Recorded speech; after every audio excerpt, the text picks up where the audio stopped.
8 things you should know about building your guest list. 1. What is your budget? Every person you invite to your wedding, to your reception, is going to increase your budget. 2. Who is paying for this wedding? If your mom and dad is paying for the wedding, you kind of have to give them a say-so in who gets invited, who doesn't get invited, or who gets invited to the wedding versus who gets invited to the reception if you're doing it kind of separately. You want to have a guest list A and a guest list B. The guest list A is going to consist of everyone that you absolutely positively couldn't do without. The people that absolutely have to be at your wedding. Close friends, close family, friends that you consider family. Those are the people that are going to come to the wedding on guest list A. Guest list B could be like coworkers, people you haven't seen for 6 months to 9 months. You know, that's kind of the range to guest list B. 4. Do you want a small wedding or a big wedding? Do you want something that's intimate, something that's like 75 people to 100, or do you want something that's like 150 to 200 people? That means your guest list is going to be a bit big, and you have to remember these people may or may not bring a +1. Are you giving them a +1? Is it really important? I mean, if the people you're inviting are people that know everyone, they're going to have a good time anyways. I mean, you want to put on the invitation to such and such, to Mr. and Mrs. such and such. You don't want to leave it open because next thing you know, they'll be like, oh, the wedding is in New York. We haven't taken a family vacation this year.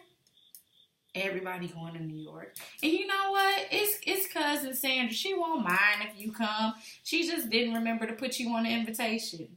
And next thing you know, you running out of food at your reception because you didn't account for 5 people out of this household to attend the wedding. 4 or 5, I forgot. I lost track. I got caught on a tangent. I have had that happen to me where people have come to the wedding and they were not invited. Thank goodness we had enough food, enough seats to sit them. But anyways, back to the list.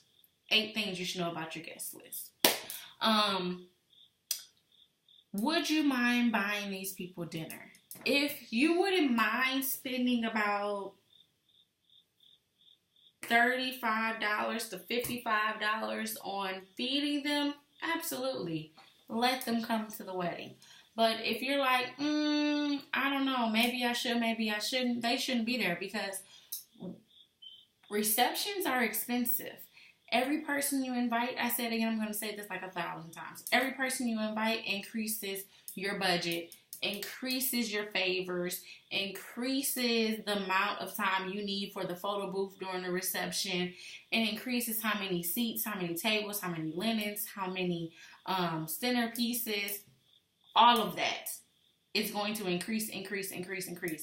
Number 6, is this a destination wedding or a local wedding? Be realistic. Who do you think is really going to come to your wedding and you're getting married in the Bahamas or Punta Cana?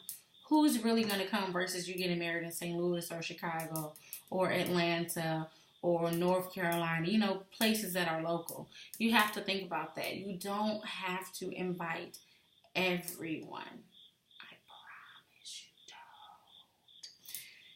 6, do you think you're going to be there for a long time at the place of employment that you're currently at? Meaning, if you don't invite them, would they be mad? Maybe or maybe not. Most people that have been married completely understand how much it costs, and they're not going to feel left out if they don't get invited because it's expensive. It seriously is. 7, do not go looking for venues and you have not figured out how many people are going to come to the wedding. You can go and be like, oh, I want to get married here. There's a restaurant downstairs. If people want to hang out after the wedding, they're more than welcome to do that. and you get upstairs and it only fits 50 people. It only fits 50 people. How in the world are you going to accommodate 260 people and you fell in love with a venue and you've signed a contract already? No. First things first, how many people are going to come? Do I need a football field or do I need a backyard? That depends. You don't want your guests smushed. Yes, they can come, but where are they going to sit? Last but not least,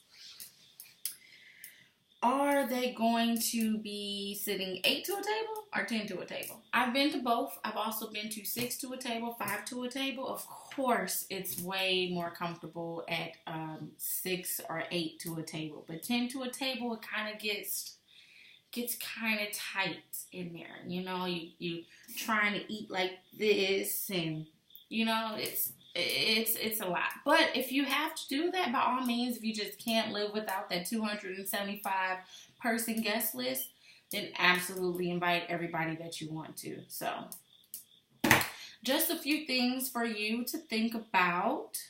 Are they going to make your reception fun? Are they going to sit there and not want to dance? I didn't pay for you to come to my wedding to eat and then leave and get my party favor. No, I came for you to enjoy me, enjoy my fiance, and to have a good time.